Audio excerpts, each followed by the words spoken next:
Oh,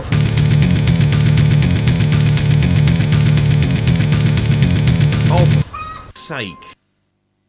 Tutorial. Right, Origin, you might not necessarily have this if you don't have the DLC, but this, I have all of them because I've got all of the DLC. This is probably going to change with the Nemesis DLC coming in soon.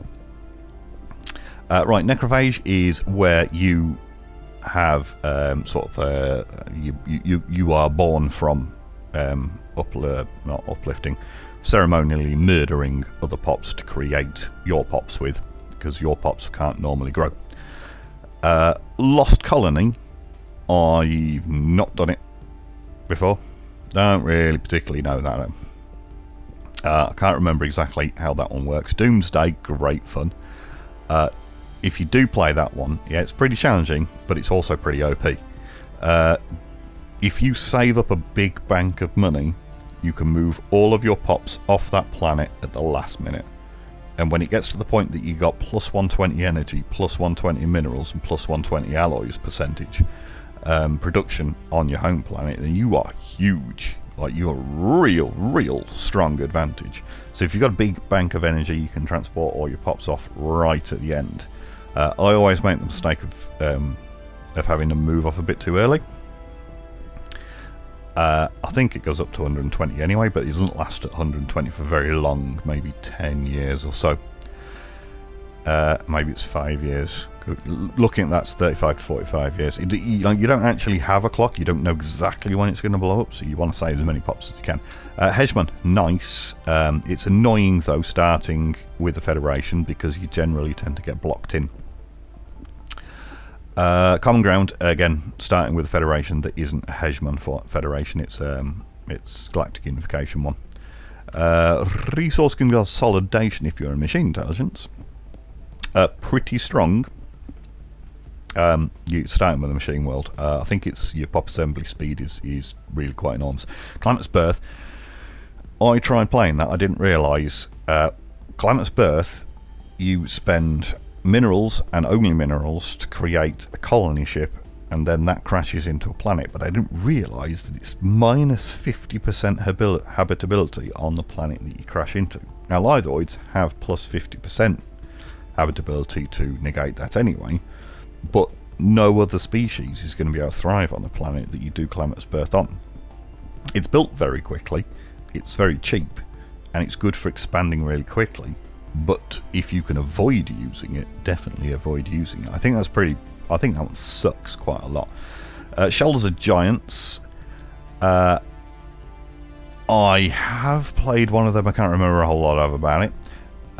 Tree of Life, completely and utterly OP. It's turning fucking Gaias all over the place, if you can get it working. Or maybe they've rebalanced it since. When I first played it anyway, it was the ball, and you just click a button and you transform a planet into a Gaia, and it was ridiculous. Galactic Doorstep, great fun. Whether or not it's a good thing, it's pretty random. I don't know. I think there's various numbers of things that can happen. Once you activate the gateway, maybe you get friends come through, maybe you get enemies come through, don't know. Scion is a really good beginner's way to start, because you've got a sugar daddy, Fallen Empire sugar daddy, who is going to look after you. Like, they'll donate your fleets if you don't build fleets fast enough, and they'll, you know, I don't think they defend you in wars, or do they? Maybe they defend you in wars, but they don't assist in you attacking wars. But I'm playing a game as the communist guys, and I've been attacked by a Scion's Fallen Empire 4 times and been full occupied by them each time, so a pain in the ass. Void Dwellers, really strong, very strong. Probably the strongest of the Origins, in my opinion. You start with 3 habitats. You don't live very well on normal planets, but you start with 3 habitats. I'll get into the beginning growth later on, but habitats don't suffer from the slow initial growth period of planets. And you know, you 15% increased production on habitats. It's fucking amazing. Habitats are expensive to build early game, but if you're playing tall, you're you're keeping all of your influence from not having playing tall, as in not playing big wide blob. Then you're keeping all that influence to build habitats with. Most of the time, your home system, you probably shove 6 extra habitats in it. And if you put a habitat around a mining resource, a minerals resource, then it becomes a mining habitat, and that can replace your loss of minerals from jobs. Ring worlds. Oh, excuse me, sorry. Ring worlds, I have a number of friends that think that the ring world start is OP. And it is substantial, but you don't have any mineral income from a ring world. I don't think it has growth increases either, but it is enormous. And it's relentless, and you know, when you build a district on a ring world, instead of getting like 2 extra housing or 7 extra housing if you build a city, if you build like the habitation section of a ring world, you get 25, and 25 huge available housing. You also get 25 jobs when you build the other ones as well. A huge available jobs means that you get a lot of immigration onto the ring world from your other planets, but it's a pretty slow start. Remnants, relic worlds are useful for science, good if you're going to play a very science heavy start. I've not actually tried Remnants myself yet, I don't remember anyway. Post-apocalyptic, you start as 2 world guys, and you're stronger, leader lifespan plus 10, which is kind of nice. Oh, I did miss out necrophage.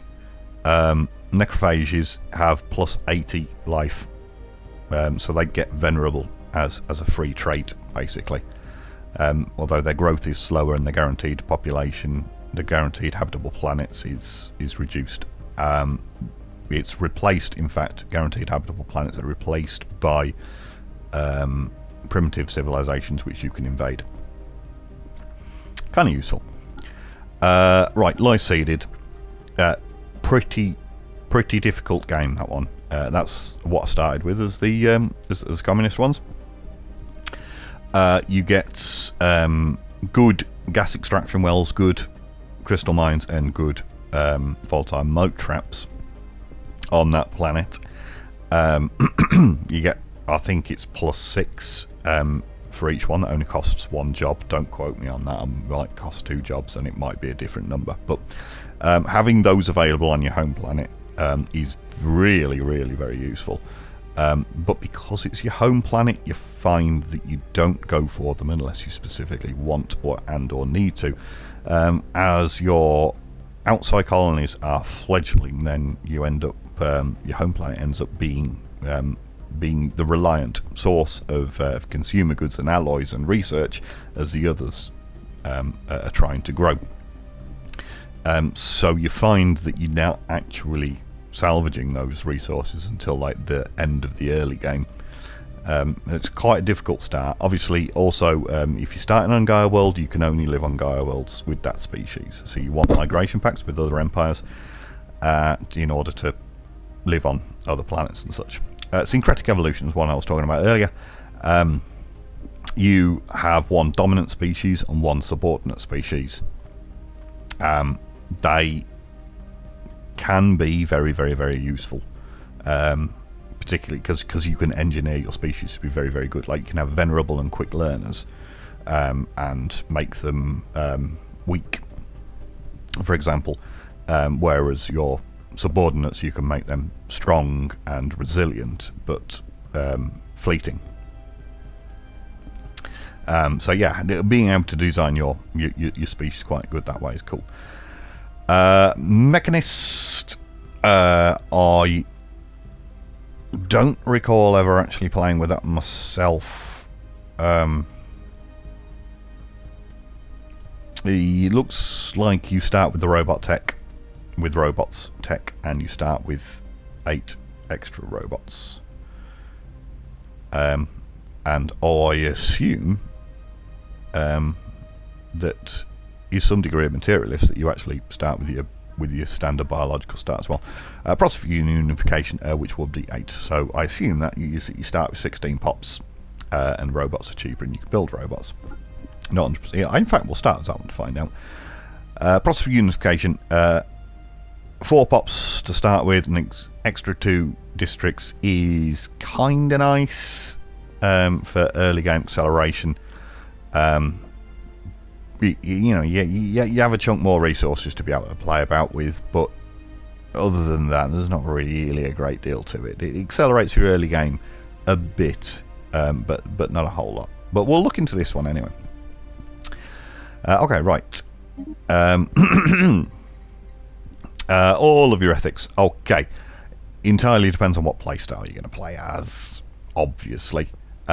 Militarist, it's pretty obvious. You're good with spaceships, and you're going to be able to go around, and you're going to be able to dominate other empires. Your ships are better in combat. Xenophobe, your starbase influence cost minus 40% is enormous. You can blob out really quickly. But if you're trying to play tall as a xenophobe, it's really quite difficult to do so. But having extra pop growth speed is good. You generally can't do a whole lot of cooperation with people. People won't like you, and you won't like people. So xenophobe can be quite hampering in that. Egalitarian. If everyone's happy, you get a lot more influence. But if everyone's not happy, you don't get that 50% bonus to influence income. So if you're able to get a lot of migration treaties with very like-minded empires, then you can then their pops will represent that existing mentality, and it will be easier for you to have egalitarian empires. But if you start losing control of what your empire considers to be good in your egalitarian world, as they start, you get different pops believing different things, and your factions start becoming less and less happy because distributing political influences and stuff like that. Then it stops being particularly useful. But plus 10% for your specialist pops is still quite strong. Materialists, if you're going science, we are going to go materialist. We're taking Mechanist. We'll take materialist. Might as well be a strong one. So yes, for science, research speed plus 10% is nice. Robot upkeep minus 20% is huge. Stops you going poor because you've got loads of robots. Robots require energy upkeep, whereas biologicals cost food. Lithoids cost minerals. If you have the lithoid species. We will go into gestalts in just a moment, because that's also, you can also do machines there. Pacifists, fanatic pacifists are a massive pain in the ass to play.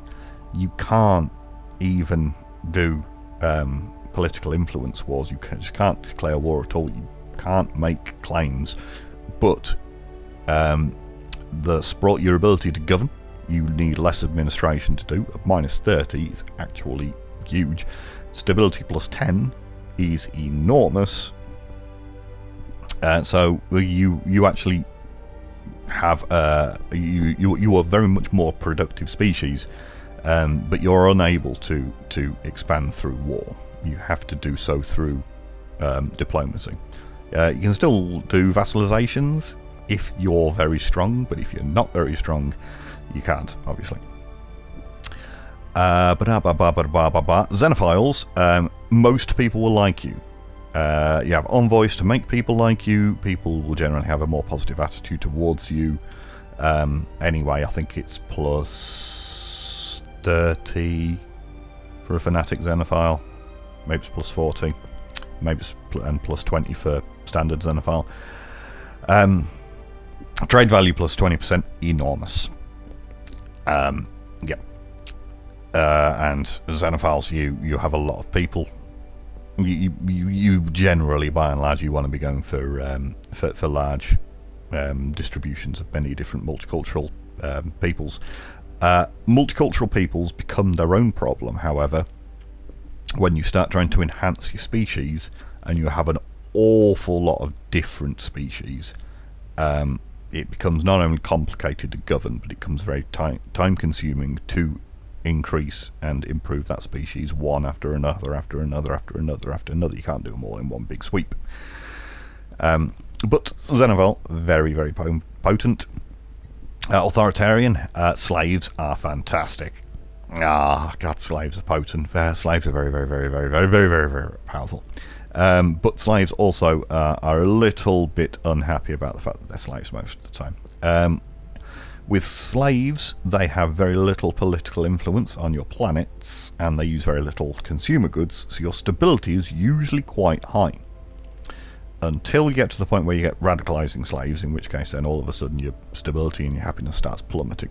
As long as you can keep your dominant species happy and your slaves under control, authoritarian is probably the strongest one. Not only that, you get extra influence, and your standard workers plus 10% cool. You don't even have to have slaves. You still get the 10% bonus to your your minerals and your energy and your food. And anything else that's down there, I think gas extraction and mining and moat harvesting is a worker job as well. Yeah, and clerks. Clerks also a worker job. Monthly influence +1 is big. Very, very, very big. And spiritualist plus 20% unity is massive. Like I say, unity being the most potent of the resources in the game. Edict cost minus 10% ain't very much. Really not very much at all, and particularly at minus 5% there, not really worthwhile, to be honest. I would argue the only reason that you can build temples, but you can't have society, you can't have rights for robots. But temples are very good.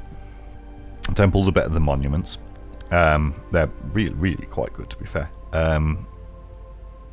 I can't remember exactly how much better they are. I think it's 50% better than monuments. Largely speaking, I don't build monuments, but if I'm going spiritualist, I will build shitloads of temples. It's that kind of min-max kind of thing. But the best thing about the spiritualists is their factions, which is the political influence each of these ethics will create. Their faction loves psionics. To become psionic makes them very, very, very, very pleased. And they also love other spiritualist empires. So you're unlikely to find yourself going to war with another spiritualist faction unless they're xenophobes or militarist, or possibly authoritarian and you're egalitarian. Right, how much fleet do you want to build in the beginning of the game? If you're going to use them, 75% of what could be considered overkill. Because you have the advantages, obviously, your fleet. You don't have to build a big fleet, but the bigger your fleet, the more useful they are, and the less you have to replenish them when you're in war, which is very, very, very expensive. Xenophobe, I would say 100%. You need the biggest fleet you can possibly get if you're xenophobe, not because you're going to use it, but because you want people to see you as scary. Egalitarian, I would go 50%, and I would make a big bank of alloys, but generally, by and large, try and spend your alloys on other things whilst keeping a bank. Then you can build a fleet as quickly as you can, as and when. Materialist, probably a bit more, probably get 75% again. Pacifists, it's completely arguable what you want to do with pacifists, because you can't use your fleet, but you still need a fleet to stop them declaring war on you, so you need just enough to look like you'd be a problem fight, but not so much as you're actually spending anything maintaining your fleet. So it's a difficult balance, is that one. Xenophiles, probably 40 to 30% of overkill, to be fair. If you're xenophile, you don't really need a fleet, because most people you meet are going to be kind of fond at you at the start. You have the envoys to convince people not to attack you. If you meet a devouring swarm or one of the other crazy total war empires, then yes, you do start needing to build a fleet. But really, as a xenophile, you don't need very much fleet. Authoritarian, probably about 40 to 50%. You don't have to have a big fleet. By and large, you are able to build up your economy fast enough, so the AI will look at you and say, okay, he's not got a very big fleet, but his economy, his potential to build a fleet, is way bigger. A protracted long war, it will look at your ability to do that as well, and it will think to itself, you know what, fuck that, can't be asked, and it will declare war on someone else. So authoritarians generally, by and large, don't get attacked as frequently as say, like a xenophobe would. Spiritualists, big fleet. You unfortunately, you do have to have a big fleet, and you don't really have anything to help you with that. Particularly, as you rarely get robots as well. You might want to outlaw robots in order to make your other pops happy. But yeah, so spiritualists, you need a big fleet, unless you're surrounded by other spiritualists, in which case then you don't need a very big fleet, because you're typically going to become good mates with them. Right, authority, a diplomatic, democratic even, beg your pardon, edict cost minus 20%, it might change with Nemesis, we'll see what it is. Democratic is a massive pain in the ass to play. It is annoying to maintain, because you have to keep switching leaders around all over the place, and that scientist that you had was doing a really good job is now your fucking leader, and he can't be a scientist anymore, and you get another scientist, and you end up overspending on leaders and stuff like that. Bureaucracy and over governments becomes frequently irritating. But on the good side, by and large, democratic societies have much less pushback politically. It's easier to keep control of your factions if you're democratic. Oligarchic, it is kind of better than democratic in that you have 20 years in between each election instead of 10 years, and it's a little easier to control your factions. Basically, the further down here you go, the more political pushback you'll get against what you want. Your people joining rogue factions that are displeased, so your happiness goes down and down and down. Oligarchic's probably better than democratic in the balance, but it's a toss-up between the two. I'd kind of avoid it if you could. Dictatorial. Edict capacity +1 is big, because what you have are edicts that you can turn on and off. I don't know if it's going to change in Nemesis. I hope not, because I like it how it is right now. You can go above that in edicts, but it adds 25 and then 50 and then 75% to your Empire Sprawl, which keeping Empire Sprawl as low as possible, or as close to the cap as possible without going over it, is technologically and unitarily wise very, very, very good idea. But edict capacity +1, when you've got spare influence, you can switch on a really strong edict. I don't know, say like research bonus +10%, or metallurgists +10%, and their upkeep -5%, something like that. Edict capacity +1, really good. Dictatorial, there is an election on death. When in elections, you can influence by spending influence points. But influence is you have a cap of 1,000, and you get them pretty slowly. So having an extra monthly influence and off, and being able to influence the dictatorial is kind of useful. You can't have the other two sort of democracies turn off. Yeah, as you might have imagined, opposite sides of the wheel, you can't be pacifist and militarist at the same time. It just doesn't happen. Same as you can't be that. Back off. You can't have those at the same time, you can't have those at the same time, you can't have those at the same time. We are, I think, going to go as... Yeah, we'll go as xenophobe militarists. Materialists. Imperial is the easiest one to play as because you have a family of successors. You know what your next leaders, what your next ruler is going to be. You know that your current ruler is going to live to the lifespan.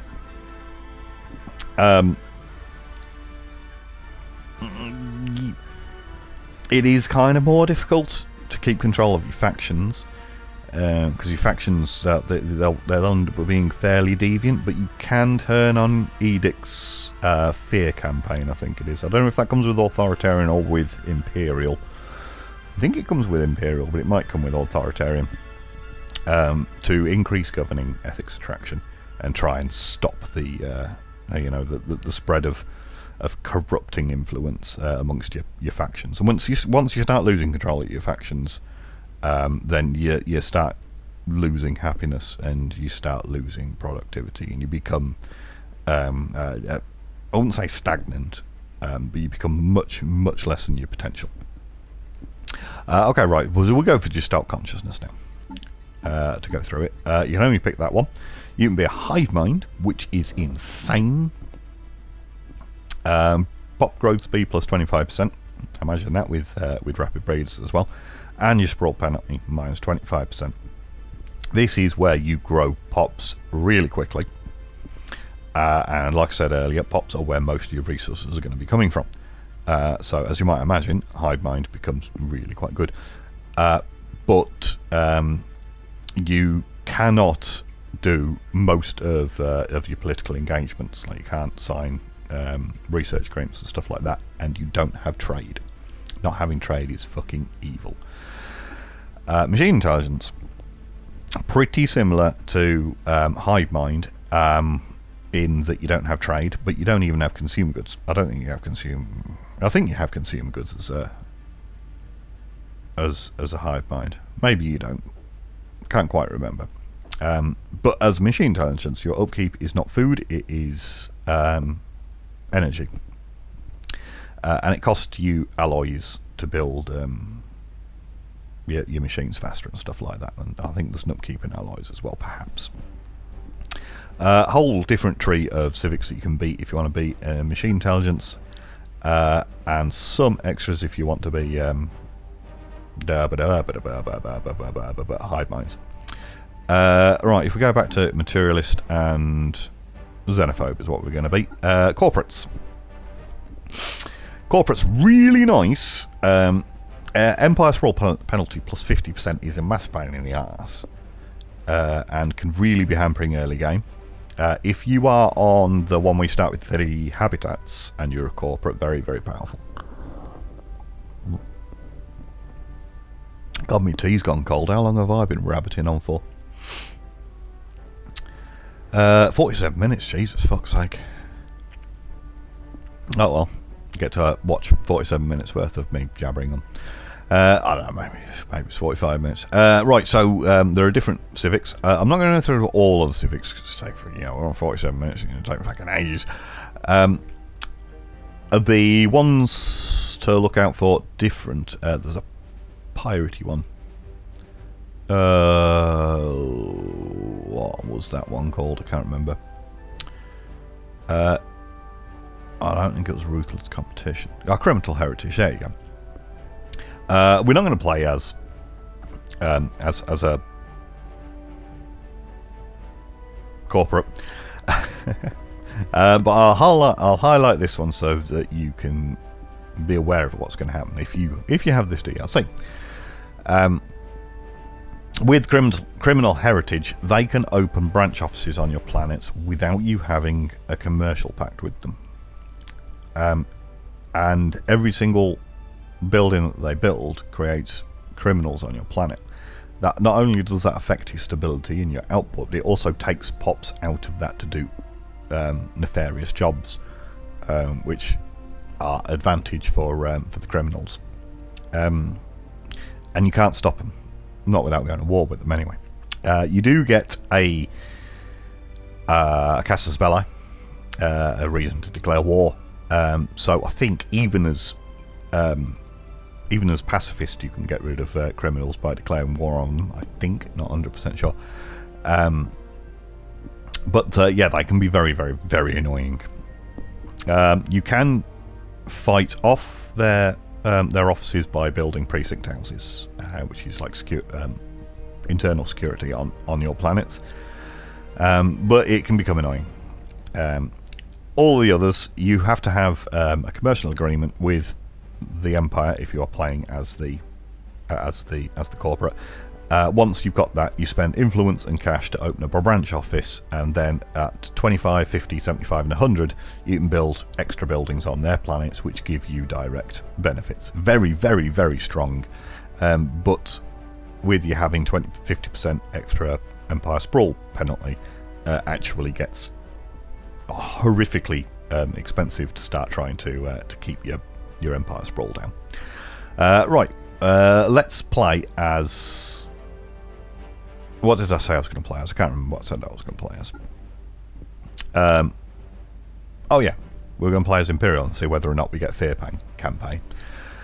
Empire voice doesn't matter, it's all fluff. Empire name, fluff. Flag, fluff. Ship appearance, fluff. Ruler, name, fluff. All of that's fluff. Okay, right, we're going to save this Empire. Oh shit, didn't do the civics. Right, who shall I can't be cast going through all of these, to be honest, at God knows how many minutes. Fuel Society is one that you probably want to ignore, unless you're particularly going specifically for a Feudal Society one. Efficient Bureaucracy is, again, one of the ones that you want to ignore. Environmental is very good. I might pick that one now, actually. You get to pick 2 of these, and you will get a tech later on that will give you a 3rd. You can change them later on if you want. Ooh, actually, that's not a bad idea. A governor level cap increase, and you can add extra top tier jobs. I'll explain that in a minute. No. No. No. No. Memorialist, I'm not playing very much with them, to be fair. Ooh, Philosopher King. Nah, fuck it. Reanimated armies, that would be fun. A mining guild. Okay, yeah, let's go mining guild. That'll be a strong race. Dun. Okay, right. This is pretty typical. You worry about most of this. We're going to go on to a tiny. We'll do that. I'm going to turn all this off, really, because I just want to experience the beginning game. I'll turn all of this down. Now, habitable worlds can be 1. Why not? Primitive civs off. Crisis strength. Why is that 0.5? Hopefully that's not... Oh, no, it's not. It's definitely not. I'm going to start on Grand Admiral, so you can see the difficulty of starting. Okay, so you're starting low in the year 2200 and you finish in 2500, so 300 years. You can see, imagine that 80 plus years is quite good. Scaling difficulty at the beginning of the game, they are less likely to build massive fleets and fuck you over. So if you want to play high difficulties but you're not particularly experienced, scaling difficulty on is a good idea. But it's a bit of a cop-out afterwards. I'm going to leave them normal. Guaranteed habitable worlds, tempting to turn that off a lot. Xenu compatibility gets very annoying. It's really nice if you want to use it, but it's incredibly click heavy. The actual administration from the player's point of view, Xena compatibility goes mad, and it also slows down game speed and stuff like that, but it can be very, very useful. We're going to turn that off. There's no point in having Iron Man on because I'm only doing this for the sake of demonstration. Right. Oh, for sake.